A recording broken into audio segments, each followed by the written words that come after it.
Bonjour à tous. Donc aujourd'hui, on va démarrer un nouveau chapitre en questionner le monde sur le temps et on va s'arrêter principalement sur la période de la préhistoire. Vous savez, les enfants, que l'on a étudié les différentes périodes de notre frise historique qui est au fond de la classe. La préhistoire, l'Antiquité, le Moyen-Âge, les temps modernes et l'époque contemporaine. Et bien jusqu'à la fin de l'année, on va faire un gros zoom sur la préhistoire. Donc voilà comment ça va se dérouler. Vous allez avoir à chaque fois un document à remplir, soit un texte à trous, soit une frise à remplir, soit des dessins à faire. Et puis vos parents à chaque fois auront la correction de façon à ce qu'ils puissent vous aiguiller, vous aider et même peut-être parfois vous donner les réponses si vraiment vous bloquez. Avant de remplir cette feuille, je vais vous parler un petit peu avec une image ou deux sur l'ordinateur. Et puis le but, c'est de bien écouter comme en classe en fait. Voilà. Donc aujourd'hui, je commence avec la frise historique. Hop. On va s'arrêter principalement sur la frise qui est en bas de l'écran. Donc la préhistoire, si vous vous souvenez bien de ma frise historique qui est au fond de la classe, c'est pas une si grande partie que ça par rapport à toutes les autres périodes. En fait, c'est une grosse erreur. La préhistoire, c'est très long. La partie préhistoire de notre frise historique, elle pourrait faire tout le tour de la classe, tellement c'est long. En effet, elle démarre il y a à peu près 3 millions d'années, ce qui est énorme. Et comme vous le savez très bien, la préhistoire se termine en 3500 avant la naissance de Jésus-Christ par la naissance des premières formes d'écriture. Vous vous souvenez, on a déjà appris ça. Si on zoome sur notre partie préhistoire, elle se partage en deux parties également. Vous avez d'un côté ce que vous voyez ici, le paléolithique. Il vient ensuite après le néolithique. Alors on va d'abord s'arrêter sur le paléolithique.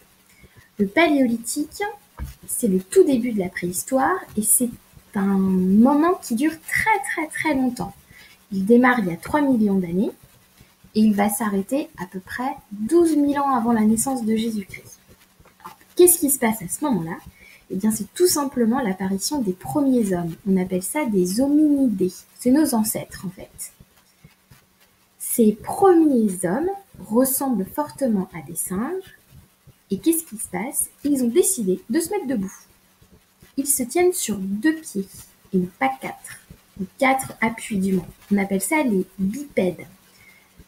Bipèdes 2 pieds. En plus, leur cerveau s'est fortement développé et ils ont réussi à se servir de leurs mains beaucoup plus habilement en fait. Voilà le début des hommes. Et d'ailleurs, on en trouve une première trace. Les chercheurs ont réussi à trouver les premières traces des hommes en Afrique, en Éthiopie principalement. Je vais vous montrer où c'est. L'Éthiopie, c'est en Afrique, par ici.